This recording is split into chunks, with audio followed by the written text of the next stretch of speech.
안녕하십니까? 건설 현장 협력업체 관리 감독자 대상 환경관리 교육을 시작하겠습니다. 본 교육은 협력업체 여러분과 함께 건설 현장의 환경관리 수준을 제고하기 위한 목적으로 마련되었습니다.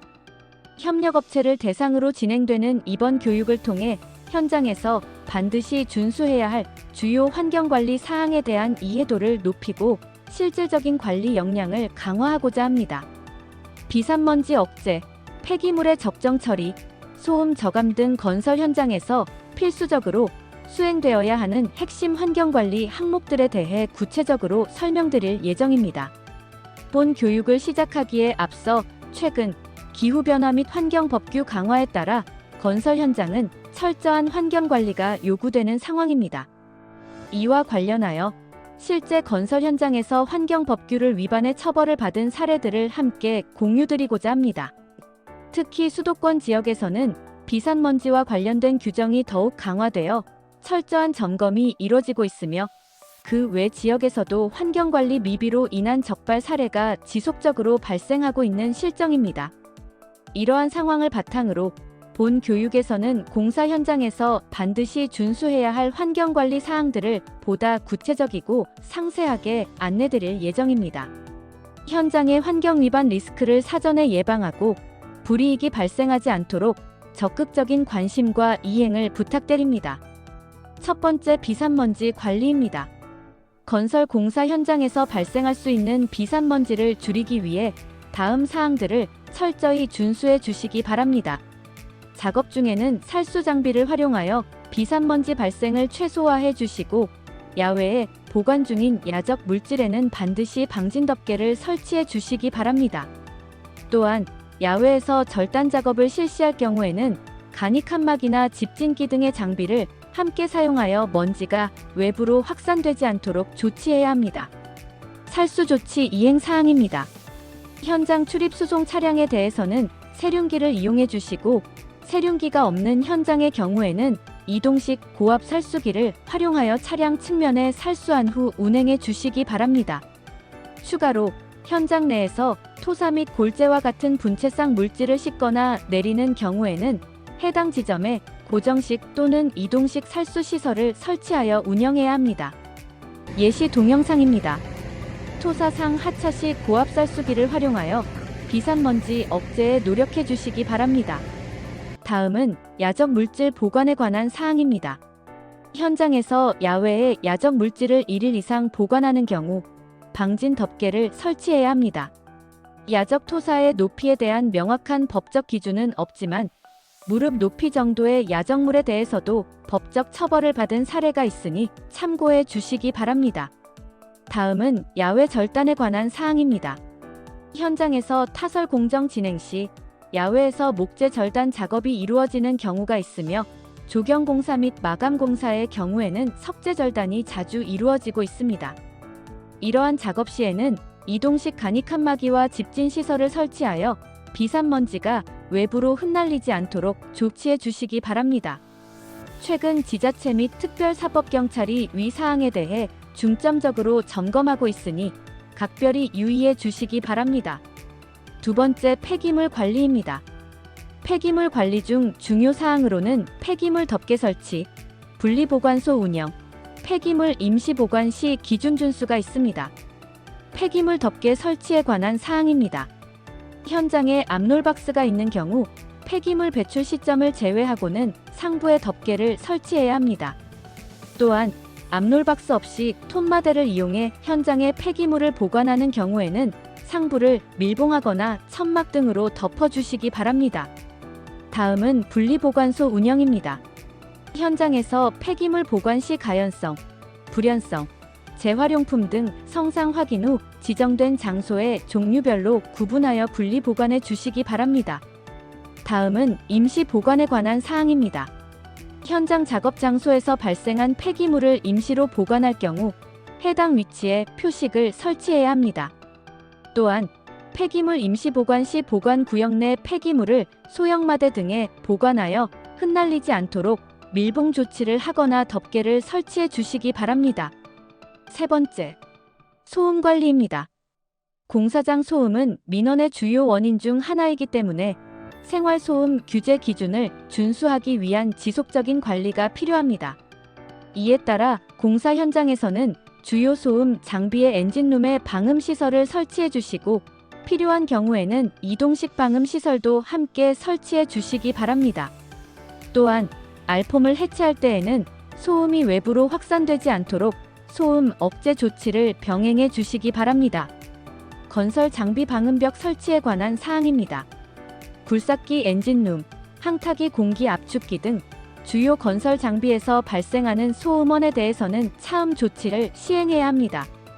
또한 콘크리트 파쇄 작업이나 펌프카 타설 작업 등 소음이 동반되는 공정 진행 시에는 이동식 에어 방음벽을 설치하여 소음이 외부로 확산되지 않도록 관리해 주시기 바랍니다. 알폼 해체 작업 시에도 바닥 구간에 고무 매트를 설치하여 폼을 바닥에 적치 시 발생되는 충격 소음이 외부로 확산되지 않도록 조치해야 합니다. 또한 자재를 던지는 행위는 소음을 유발할 수 있으므로 지양해 주시기 바랍니다. 네 번째, 수질 관리입니다. 공사 현장에서 관리할 사항으로는 레미콘 세척수 무단 방류 금지 및 토사 유출수 무단 방류 금지입니다. 시멘트에는 비소, 카드뮴과 같은 중금속이 존재합니다. 이에 콘크리트 용수가 외부에 유출될 경우 중금속을 배출하는 것이며 이는 매우 큰 환경법규 위반 사항이 될 수 있습니다. 따라서 콘크리트 펌프카로 골조 공사 시 타설수 및 세척수 유출 방지를 위하여 타설 바지함을 반드시 사용해 주시기 바랍니다. 현장 예시 사례 동영상입니다. 타설 시 현장에서는 바지함을 구비하여 타설수 및 세척수가 유출되지 않도록 유의해 주시기 바랍니다. 타설 바지함 내 세척수 및 잔재물은 마지막 레미콘 차량에 회수하여 사업장에 존재하는 폐수 배출 시설에 배출할 수 있도록 조치해 주시기 바랍니다. 다음은 토사 유출수 무단 방류 금지에 관한 사항입니다. 토목 공사나 착공 초기에는 우천시 현장 내부의 토사가 외부로 유출될 가능성이 높습니다. 이로 인해 환경 관련 법규 위반이 적발될 경우 과태료가 부과될 수 있으므로 현장에서 발생하는 용수는 침사조로 유도하여 침전 뒤 혼탁도가 낮은 상등액만 외부로 배출될 수 있도록 조치해 주시기 바랍니다. 다섯 번째, 토양 관리입니다. 공사 현장에서 기름 및 오일류를 취급하실 경우 유출 사고를 방지할 수 있는 대책을 반드시 강구해야 합니다. 유압기기는 오일이 새지 않도록 방지 조치를 갖춘 상태로 보관해 주시고 폐유나 당리제 등 오일류 역시 유출되지 않도록 적절한 대책을 마련해야 합니다. 또한 토사 굴착 작업 중 오염이 의심되는 토양이 발견될 경우에는 즉시 관련 부서에 보고해야 합니다. 현장에서 사용되는 브레이커 및 유압기기류는 내부에 오일이 포함되어 있으므로 해당 장비에서 오일이 유출될 경우 현장 내 토사 오염이 발생할 수 있습니다. 따라서 장비 보관 시에는 지정된 장소에 보관하시고 보관 장소에는 반드시 오일 유출 방지를 위한 보양 조치를 실시하여 주시기 바랍니다. 타설 작업 시 사용되는 방리제와 등유 등 오일류는 반드시 전용 보관함에 보관해 주시고 해당 보관함에는 유출 사고를 예방할 수 있도록 유흡 착포를 함께 비치해 주시기 바랍니다. 특히 겨울철에는 외부에 보관 중인 등유 보관통이 기온 변화로 인해 파손되어 유출되는 사례가 자주 발생하고 있습니다. 이에 따라 보관 상태를 수시로 점검해 주시고 문제가 발생하지 않도록 각별히 유의해 주시기 바랍니다. 현장에서 굴착 작업 중 오염이 의심되는 토양이 최초로 발견된 경우 해당 지역에 대한 공사는 즉시 중지해 주시고 공사 담당자에게 유선으로 신속히 안내해 주시기 바랍니다.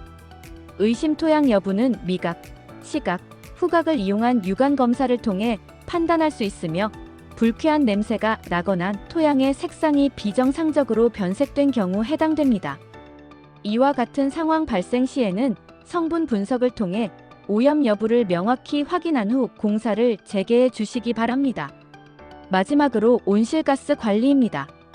에너지 낭비는 기후변화의 주된 원인 중 하나이며 이에 따라 온실가스 관리는 기후변화 대응의 핵심 요소로 자리하고 있습니다. 공사 현장에서는 에너지 절약, 자원 순환, 그리고 수송 과정의 효율화를 통해 온실가스를 효과적으로 관리할 수 있습니다. 에너지 절약에 대해 안내드리겠습니다. 현장에서는 일상적인 실천을 통해 에너지 절감을 이룰 수 있습니다. 우선 고효율 전자기기를 사용하는 것은 전력 소비를 줄이면서도 작업 효율을 높일 수 있는 효과적인 방법입니다. 또한 난방 및 냉방 온도를 평소보다 2도 정도 조절하는 것만으로도 불필요한 에너지 소모를 줄일 수 있습니다. 이는 쾌적한 작업 환경을 유지하면서 에너지 절약에 크게 기여할 수 있는 실천 방법입니다. 컴퓨터 절전 기능을 활성화하거나 사용하지 않는 전자기기의 대기 전력을 차단하는 것도 중요합니다. 현장 사무실에 있는 전자기기 대기 전력 차단 시 연간 322.3kg의 이산화탄소를 감축할 수 있으므로 온실가스 감축에 실천해 주시기 바랍니다. 다음은 자원순환 및 수송에 대해 안내드리겠습니다. 생활 속에서 실천할 수 있는 자원순환 활동은 재활용을 위한 분리배출입니다. 현장에서 발생되는 일반 생활 폐기물에 대해 재질별로 정확하게 분리하여 배출해 주시고 정해진 수거 기준에 따라 처리해 주시기 바랍니다. 이러한 작은 노력이 자원의 재활용률을 높이고 온실가스 감축에 큰 도움이 됩니다. 또한 문서 인쇄 시 불필요한 종이 사용을 줄이는 것도 온실가스 감축에 도움이 됩니다. 이면지 사용, 전자문서 활용 등을 통해 인쇄량을 줄이면 종이뿐 아니라 에너지 소비도 함께 절감할 수 있습니다. 수송 부문에서는 업무용 차량을 하이브리드 차량으로 전환하거나 차량 운행을 최소화하는 등의 실천을 통해 온실가스 배출을 줄일 수 있습니다. 휘발유 승용차 한 대를 전기 자동차 대체 시 연간 1,450kg의 이산화탄소를 감축할 수 있습니다. 이상으로 건설 공사장 협력업체 대상 환경교육을 모두 마치겠습니다. 바쁘신 가운데 교육에 끝까지 참여해 주셔서 감사드리며 오늘 전달된 내용을 현장에서도 적극 실천해 주시길 부탁드립니다. 친환경적인 공사 현장을 위해 앞으로도 지속적인 협조 부탁드립니다. 감사합니다.